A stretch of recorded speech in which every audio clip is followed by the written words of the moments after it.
There are apparently millions of people around the world who have registered on websites to find their doppelganger. And our guest today has worked on projects taking pictures of doppelgangers for decades. He also did the photos for a New York Times piece a few years ago. The headline there was, "Your doppelganger is out there, and you probably share DNA with them." François Brunelle is a Montreal photographer. He has been working on the I'm Not a Lookalike project since the year 2000. It is a project dedicated to photographing lookalikes around the world. How many pictures of lookalikes have you taken? 250 up to now. I used to see a lookalike, but then that was it.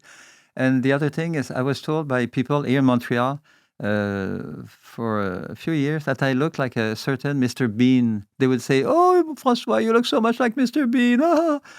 I didn't know what was Mr. Bean. One night I was watching television, which I never do.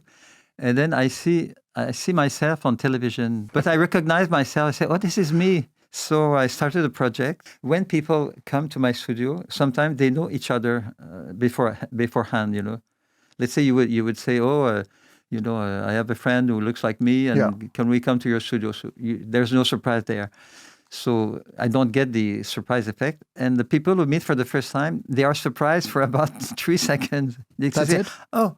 And then say, "Oh, how are you?" And that's it. The shock value of the people seeing each other, that doesn't happen as much as you Not thought. at all. Not. Well, it happens for maybe a few seconds. That's it. But the interest seems there. People want to see these photos, and people are fascinated by the topic. I'm glad because I'm fascinated myself. I knew a few people, and I called them, and some of them, they agreed to be photographed. So about 10 of them, 10 couples. So I did their photos, but then I was short of anybody, Then I thought, I'll put an ad in the newspaper. So nobody replied. And so maybe I will ask the media. So that's what I did. And it took me a few years to get attention from the media. But to be clear, the people you take photographs of, they're not related. No, they're not related at all. Well, they must not be related.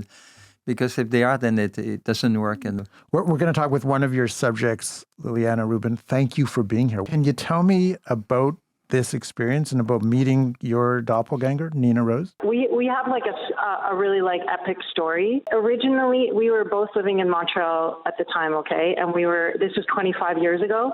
My boyfriend at the time worked in a tattoo parlor, and he saw a girl getting tattooed, and he was like, "You look exactly like my girlfriend. You should meet her." In the same kind of period of time, at some point, I was just walking out of my house, and then there's this girl walking out of her house, which was literally next door, the door next to mine.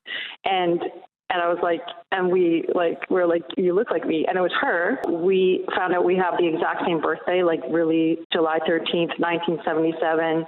We love each other. We were instant, besties. Our photograph is maybe one of the less identical ones, but when you see us in person, we have the same mannerism. Even now, actually 25 years later, we don't look like lookalikes anymore. Just the way that we aged was different. When you put us next to each other talking, we have the same, we talk the same. We have the same energy. Your project, featuring all these people who look remarkably like each other, is called I'm Not a Lookalike. Why? Some people, they like the title, and some people, they just don't like it, or they don't get it. With some of them who told me that they don't think they look like the other guy, I thought, maybe why not? Let them speak. So and let them say out of their heart, no, I'm not a lookalike. I don't look like the other guy or the other woman. I thought it was more amusing.